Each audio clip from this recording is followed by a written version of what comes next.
tentang larangan kegiatan, penggunaan simbol dan atribut serta penghentian kegiatan Front Pembela Islam.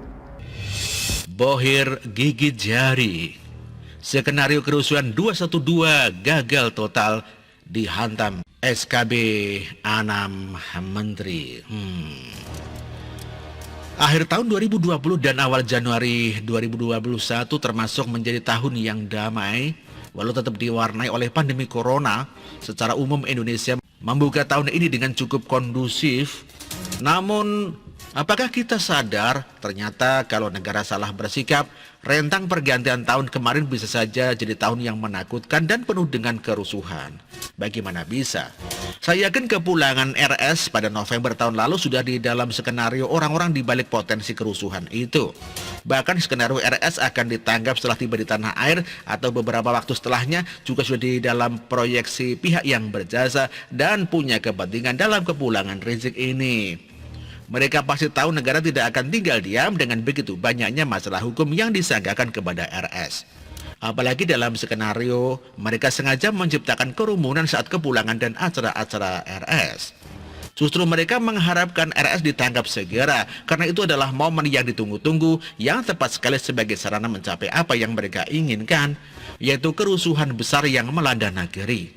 Bagi mereka, bila nanti RS ditangkap, itu menjadi titik awal untuk memulai memanaskan suasana dengan menggerakkan berbagai aksi dengan judul bela agama, bela ulama, dan bela lainnya. Saya kira mereka memprediksi RS akan ditangkap sebelum awal Desember 2020. Namun ternyata, apakah karena strategi negara ataupun bukan, negara tidak melakukan itu. Bohir RS gagal mendapatkan momen pada saat itu. Padahal bila RS benar ditangkap sebelum bulan Desember, mereka akan melakukan tes water dengan aksi tanggal 2 Desember 2020 dengan yel-yel aksi 212. Momen pertama gagal, mereka berunding lagi menunggu momen kedua yaitu pada tanggal 21 Februari 2021 agar mendapatkan yel-yel yang sama 212. Untuk memastikan RS segera ditangkap agar momen 21 Februari tidak lepas lagi, mereka membuat situasi agar RS memprovokasi negara dengan segala sikap kontroversinya, baik kaitannya dengan kasus 6 Laskar ataupun kaitannya dengan permainan kucing tikus dalam kepastian positif corona ataupun tidak. Benar, akhirnya RS ditangkap, tetapi pada pertengahan Desember itu tidak berguna pada momen pertama yang mereka harapkan, namun menjadi harapan besar bagi momen kedua di masa mendatang.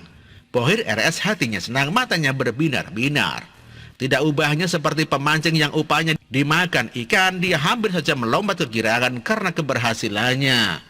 Mereka lebih girang lagi saat mengetahui bahwa akan ada momen kebebasan Ba'asyir yang kurang lebih mereka anggap satu kepentingan dengan mereka. Tetapi tidak berapa lama mereka tiba-tiba layu kembali. Ternyata negara jauh lebih cerdik dari mereka. Jauh sebelum momen kebebasan Ba'asyir dan momen 21 Februari, negara sudah lebih dulu menghantam ormas tempat RS bernaung sampai rata dengan tanah. Jangankan markas tempat mereka bergagah-gagahan, nama mereka pun menjadi terlarang untuk disebut sebagai sebuah ormas. Indonesia benar-benar tidak memberi ampun kepada ormas ini. Alih-alih tidak lagi mau memberi harapan kepada Bohir, donatur, bos sutradara atas aksi-aksi RS selama ini. Artinya tidak ada lagi masa yang bisa dikerahkan untuk momen-momen seperti itu. Dengan mulai dilarangnya ormas tempat RS bernaung, sangat besar potensi kerusuhan yang dapat diminimalisir. Negara sudah mengantisipasi itu. Karena intelijen negara tentu jauh lebih mumpuni lagi. Sekarang belajar dari pengalaman yang lalu. Itu maka kenapa mereka masih ngotot saja membangun ormas baru walau dengan nama berbeda, tetapi tetap dengan singkatan yang sama. Untuk apa? Ya, bagi ormasnya tentu agar bohirnya RS tetap berinvestasi kepada mereka sebagai event organizer acara kerusuhan selanjutnya. Terutama momen yang belum berlalu, 21 Februari, yang tentu nilai kontraknya akan cukup menggiurkan.